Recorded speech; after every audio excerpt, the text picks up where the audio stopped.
एक गांव में एक महात्मा रहते थे, जिनके आश्रम में अनेक शिष्य शिक्षा प्राप्त करने आते थे। वहां विभिन्न विषयों की शिक्षा दी जाती थी, जैसे समाजशास्त्र, अर्थशास्त्र, भौतिक विज्ञान और अन्य प्रकार के ज्ञान।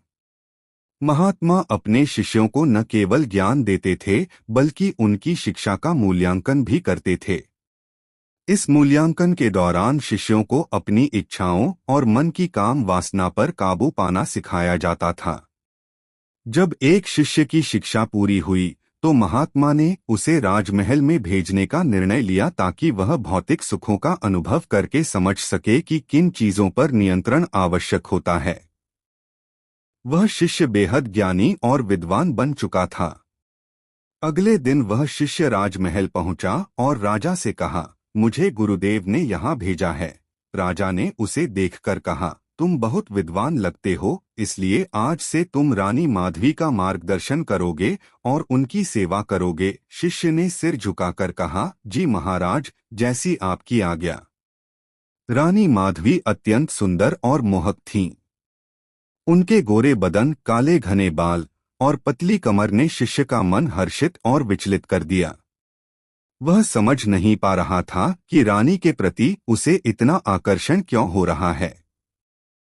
वह एक ज्ञानी व्यक्ति था, लेकिन रानी की सुंदरता ने उसे विचलित कर दिया।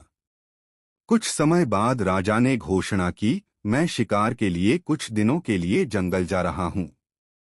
इस दौरान तुम्हें रानी का विशेष ख्याल रखना है और किसी भी प्रकार की कमी नहीं होने देनी है। शिष्य ने कहा, जी महाराज, आप निश्चिंत रहें। राजा जंगल के लिए प्रस्थान कर गए। रात के समय जब रानी अकेले सो रही थीं, शिष्य उन्हें निरंतर देखता रहा। उसका मन विचलित हो रहा था और उसे गुरुदेव के उपदेश याद आने लगे। लेकिन रानी की सुंदरता उसे बार बार मोह रही थी। उसकी आत्मा एक गहरे संकट में थी। उसने अपने मन को नियंत्रित करने की कोशिश की, लेकिन वह काम वासना की तीव्रता से परेशान था। अगले दिन जब राजा वापस लौटे, तो वह शिष्य महल में नहीं मिला। उसकी खोज की गई, परंतु उसका कोई पता नहीं चला। राजा ने सोचा कि शायद वह आश्रम लौट गया होगा। राजा भी आश्रम की ओर गए। वहां पहुंचकर उन्होंने देखा कि शिष्य गुरुदेव के पास बैठा था। राजा ने पूछा, तुम बिना बताए यहाँ क्यों चले आए? शिष्य ने सिर झुकाकर कहा, हे राजन, मुझे क्षमा करें, पर मैं एक मुसीबत में था।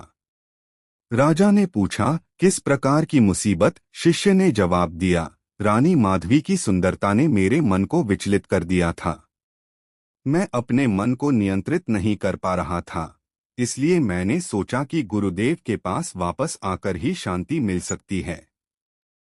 अगर मैं वहां थोड़ी देर और रुकता, तो मेरा ज्ञान नष्ट हो जाता और मैं अपना सब कुछ खो देता।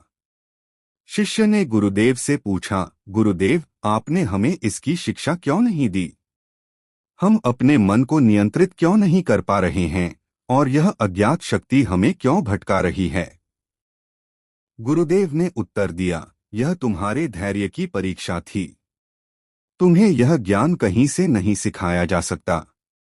इसे तुम्हें स्वयं अनुभव करना होगा और अपने मन को काबू में रखना सीखना होगा। तो मन को काबू में कैसे रखें, गुरुदेव? शिष्य ने पूछा। गुरुदेव ने कहा, मन के विचारों को रोकने की कोशिश मत करो, क्योंकि जितना तुम उसे रोकने का प्रयास करोगे, वह उतना ही तुम्हें घेर लेगा। मन को स्वीकार करो और अपने विचारों को समझो। खुद को यह बताओ कि कौन सी चीजें सही हैं और कौन सी गलत। केवल सत्य को स्वीकार करके ही तुम अपने मन पर विजय पा सकते हो। शिष्य ने इस सीख को अपने हृदय में संजोया और उसे समझ आया कि जीवन में आत्मसंयम का महत्व कितना आवश्यक है।